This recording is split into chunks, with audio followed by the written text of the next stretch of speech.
This pigeon is a CIA spy. It's equipped with a tiny, high-tech camera poised to gather intelligence on Soviet nuclear submarines. This dolphin is being trained to carry bombs, potentially even miniaturized nuclear devices, and attach them to enemy vessels. This raven isn't just flying, it's on a mission, heading towards a KGB agent's hotel room to plant a bug. And this cat?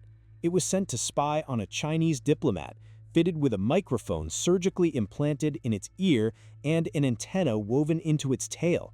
It sounds like something out of a spy thriller, but animal spies are very real. Their stories have long been shrouded in secrecy, myth, and speculation. But in 2019, the CIA declassified a large trove of documents, offering a rare glimpse into the agency's attempts to weaponize the animal kingdom. Today we delve into 4 of the most spectacular and often bizarre projects. They tell a story born of Cold War paranoia, marked by unchecked hubris, absurd waste, spectacular failures, and wild ideas pushed to their absolute limits. Most of what we'll discuss is based on these declassified CIA documents. Of course, the CIA controls the narrative in what it releases, and some parts are heavily redacted. Sometimes other sources offer conflicting information. We can only present what we know, and we'll be transparent about the gaps. As always, you can find our sources in the description. Humans have long weaponized animals, leveraging capabilities we simply don't possess. A dog's sense of smell, up to 10,000 times stronger than ours, makes them perfect for sniffing out contraband. Hannibal famously used war elephants to cross the Alps. During World War II, the Polish army deployed a brown bear named Wojtek to the Italian front. In Iraq, the US military utilized dolphins' unparalleled echolocation to detect underwater mines. Yet, much of this work remains veiled in secrecy. By their very nature, it's hard to know exactly how far these programs have gone. In 2019, a beluga whale wearing a camera harness was found in Norwegian waters. A tag identified it as belonging to St. Petersburg, Russia, leading to immediate accusations of espionage. In 2007, Iran arrested 14 squirrels near a nuclear enrichment plant, claiming they were spies. And in 2018, a senior military advisor in Iran told journalists that Western nuclear spies were using lizards to collect information. Animals possess an inherent advantage human spies lack. They often go unnoticed. Unlike human agents or advanced technology like drones, animals can typically move undetected even in secure areas. But there's a significant challenge. Animals aren't natural spies. They require extensive training. During the height of the Cold War, facing the formidable Soviet Union, the CIA explored every possible avenue to gain an edge, no matter how unorthodox. This included psychedelic drugs, mind control experiments, silent killer weapons, attempts to steal Russian submarines, and yes, animal agents. In the mid-1960s, the CIA launched Project Axial Light. Its stated goal was to provide reliable trained avian vehicles for emplacement, transport, and/or recovery of reconnaissance surveillance sensors to meet operational requirements as defined by the sponsors. In simpler terms, the CIA wanted to train birds to transport surveillance equipment. But which birds were up to the task? Several candidates were considered. The cockatoo was a wild card. One memo admitted, "We are completely in the dark as to what the possibilities are in regard to this critter." Hopes were high for hawks like Brandy and Gibby, described as reliable and determined. They could locate specific objects, carry a 13-ounce package over a mile, and even remove objects from their own harness. But they weren't considered strong flyers. Horned owls responded well to high-frequency whistles and could be recalled in low light, but their daylight vision was poor. As the project progressed, one unlikely candidate emerged: Duda, a raven. We now know ravens are incredibly intelligent, with excellent memories, planning abilities, and problem-solving capabilities comparable to adult great apes in some tasks.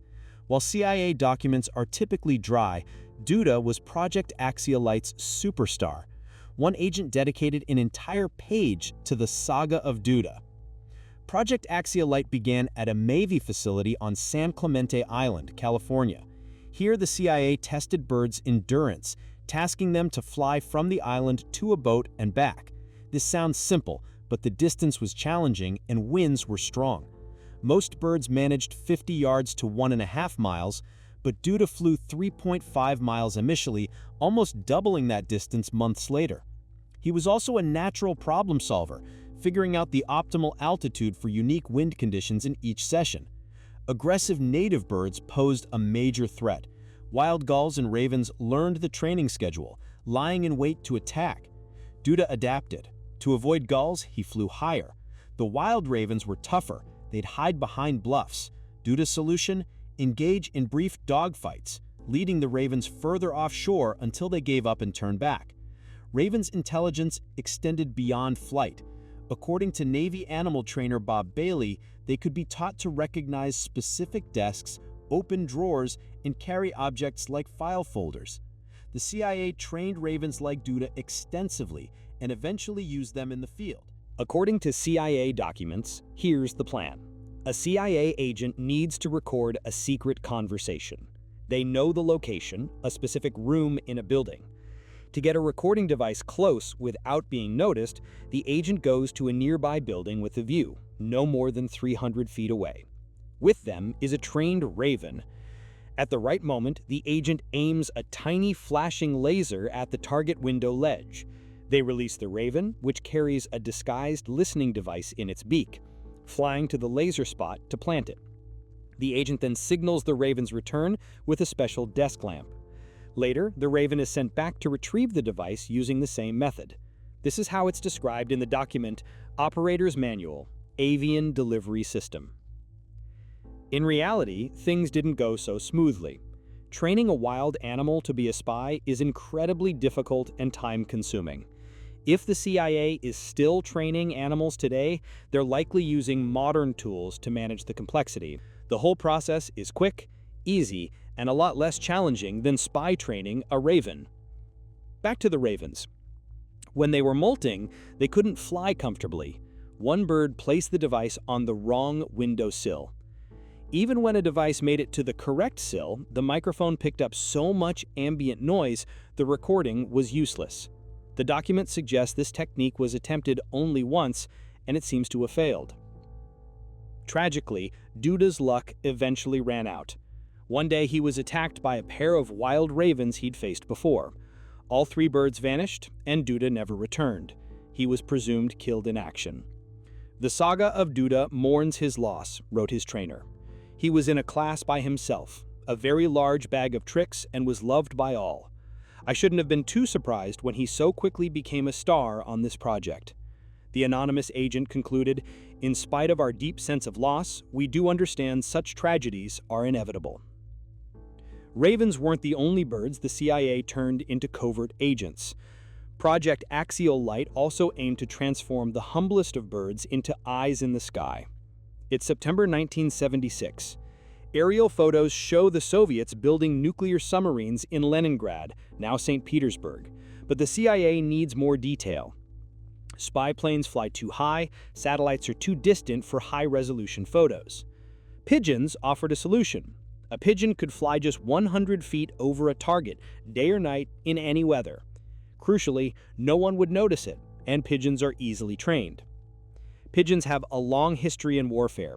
During World War II, the British National Pigeon Service dropped birds over occupied Europe for people to send back with intelligence. Their key ability is their unique homing instinct. Release a pigeon anywhere, and it can find its way back home. This ability is still not fully understood.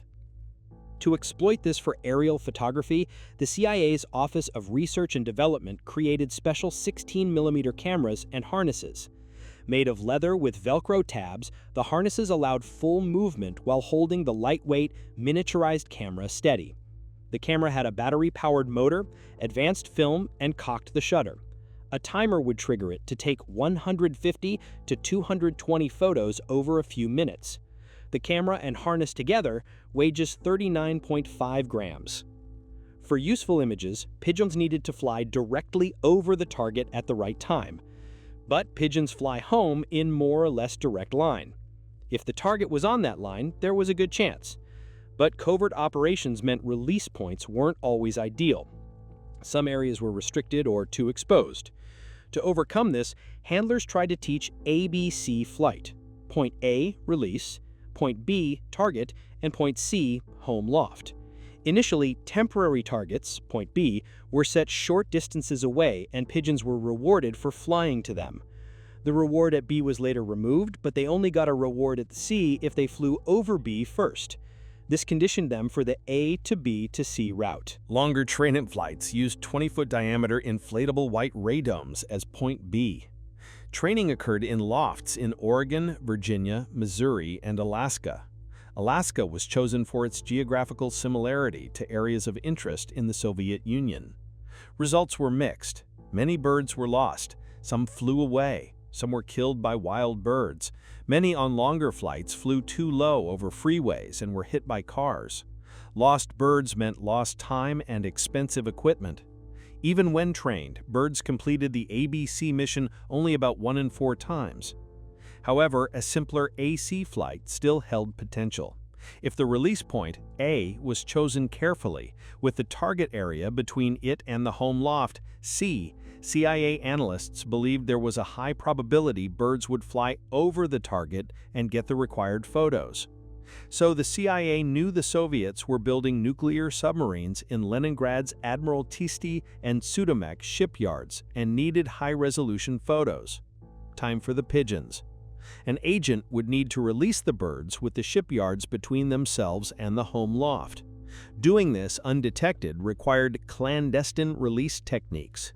Documents mention 3 options: releasing birds from under a large overcoat, using briefcases or shopping bags with trick bottoms, or this Volkswagen Beetle. A hole was cut in the floor. When parked, pigeons were released through the hole, waddled out from under the car, and immediately took flight. The operation was scheduled for August 1978, but here the trail goes cold. It's unclear from the documents if it ever happened. While the CIA's birds might have gathered aerial photo insights, other agents were trained for sabotage. Meet James W. Fitzgerald, an engineer and physicist. It's 1964, and Fitzgerald is thinking about dolphins. At a cocktail party, he suggests dolphins could be used in warfare. The person he's talking to is a U.S. Navy admiral who, intrigued, introduces Fitzgerald to someone from the CIA. At the same time, the TV show Flipper debuts, featuring a crime-fighting dolphin. Whether Flipper inspired them is unknown, but it's plausible. According to the Washington Post, the CIA sent Fitzgerald to Florida, where he established a lab. That same year, the CIA began its dolphin program, Project Axial. The aim? Showed dolphins could attack enemy ships. Harnesses and nose cones were created for dolphins to carry items. Someone at the CIA even drew this picture of dolphins happily towing explosive devices on top of a submarine. The program quickly passed its first test. A dolphin successfully placed a simulated explosive device against the propeller of a PT boat anchored in the open sea.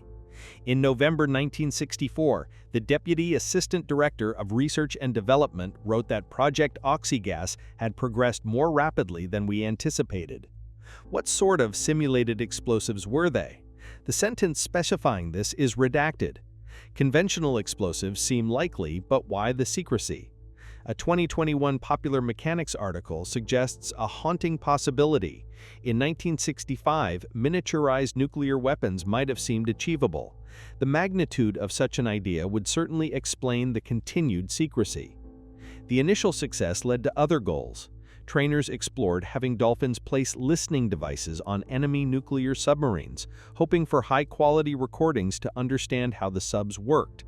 But wild animals are hard to train. Dolphins are highly social, willing to work, especially bonding with trainers, but this became a liability. If they performed to please trainers, they'd need extra bonding time with field agents to be reliable. There were also questions about their ability to operate over long distances. At some point, the CIA seemed to recognize its limitations and contacted the Navy's Office of Naval Research for help. In 1967, the program shifted focus to intelligence gathering. Dolphins were to be trained to travel great distances, at least 12 miles, to retrieve dead drops, items or information left by undercover agents in the water.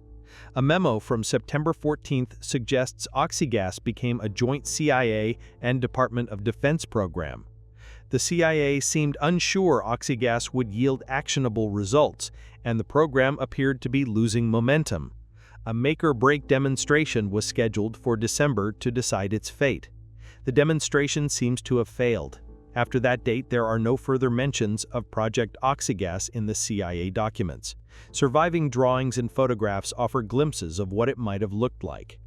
Glimpses of Project Kitty are even rarer, but between the redactions, a hazy picture emerges of likely the oddest creature the CIA ever created: Acoustic Kitty.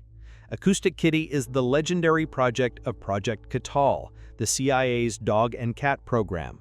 Of all the animal projects, Acoustic Kitty might be the most controversial and hardest to corroborate, depending on who you believe. The saga takes fundamentally different directions.